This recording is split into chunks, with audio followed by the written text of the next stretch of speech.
1947 সালে।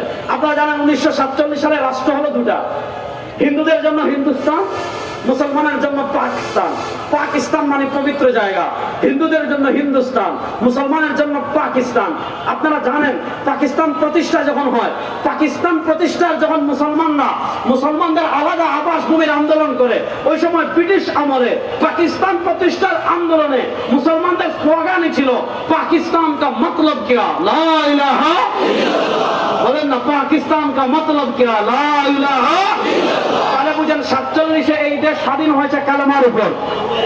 বলেন 47 এই দেশ স্বাধীন হয়েছে কিসের উপর? ধর্ম নিরপেক্ষতা প্রতিষ্ঠার জন্য 47 এই দেশ স্বাধীন হয় নাই। কারো বাবার আদর্শ প্রতিষ্ঠার জন্য 47 এই দেশ স্বাধীন হয় নাই। 47 এই দেশ স্বাধীন হয়েছে একমাত্র ইসলাম প্রতিষ্ঠার জন্য। আপনারা জানেন 1947 দেশ বিভক্ত। আমি খুব সংক্ষেপে ইতিহাস হচ্ছে যে মহান উদ্দেশ্যকে সামনে রেখে প্রতিষ্ঠা হয়েছে, এটা বাস্তবায়ন হয় নাই।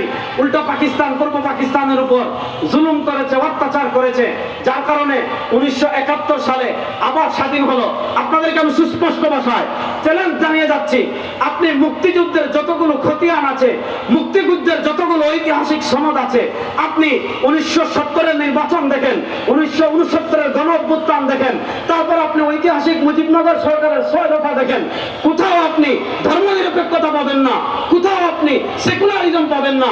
আপনি পাবেন মুজিবনগর সরকারের ঐতিহাসিক 6 দফা, যে 6 দফা হলো মুক্তিযুদ্ধের চেতনা।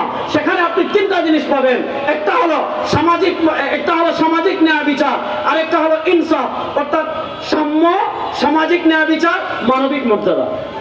সাম্য, সামাজিক ন্যায় বিচার, মানবিক মর্যাদা, এই 3টা মূলনীতিকে সামনে রেখে পাকিস্তানের বিরুদ্ধে মুক্তিযুদ্ধ হয়েছে। আমরা পরিষ্কার ভাষায় বলে যাই যে আমাদের মুক্তিযুদ্ধ কখনো ইসলামের বিরুদ্ধে ছিল না। বলেন, আমাদের মুক্তিযুদ্ধ কখনো ইসলামের বিরুদ্ধে ছিল।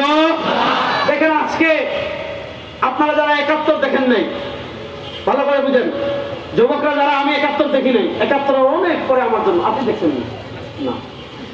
71 দেখেন নাই, দেখার তো কথা নাই, ওর দাড়ি হবে নাই, তোমরা দেখবেন। বুঝলেন, আপনারা যারা 71 দেখি নাই, আপনারা 24 দেখেছেন কি দেখেন নাই? বলেন না, 24 দেখেছেন কি দেখেন নাই? আচ্ছা আপনারা বলেন, 24-এর আন্দোলনে একজন শাহবাগী ছিল? কথা হয় না। একজন নাস্তিক ছিল, একজন রাম ছিল, একজন বাম ছিল। আর 24-এর আন্দোলন যেমন করেছে মুসলমান, 24-এ যেমন রক্ত দিয়েছে মুসলমান, 24-এ যেমন গুলি খায় আবু সাঈদ, 24-এ যেমন রক্ত দিয়েছে মুগ্ধ, 71 পাকিস্তানের বিরুদ্ধে স্বাধীন করেছে মুসলমান। কোন রাম বাম নাস্তিক সেই মুক্তিযুদ্ধে ছিল না। মুক্তিযুদ্ধ করেছে মুসলমান। বলেন, মুক্তিযুদ্ধ করেছে কারা?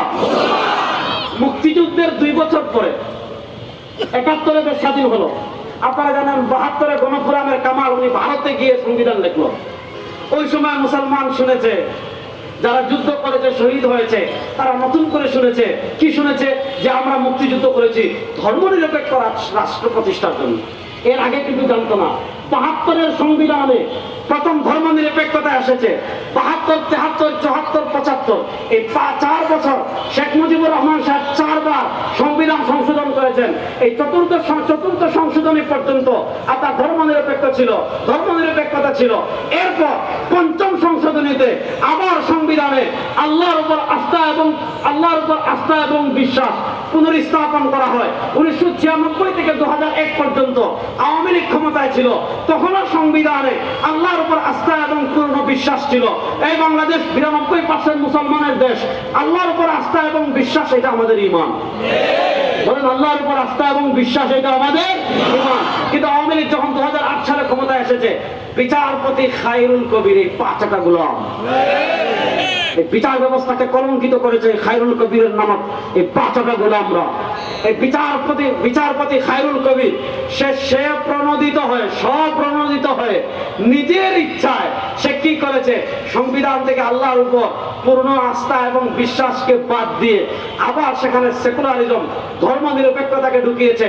ফ্যাসিস্ট আওয়ামী লীগ 2024 সাল পর্যন্ত আল্লাহর উপর পূর্ণ আস্থা এবং বিশ্বাসকে বাদ দিয়ে ভারতের তাবেদারি করে, রামদের তাবেদারি করে সংবিধানে ধর্ম নিরপেক্ষতাকে যোগ করেছে। এই বাংলাদেশে প্রতিদিন আল্লাহু আকবারের আধানিতে সূর্য ওঠে, আল্লাহু আকবারের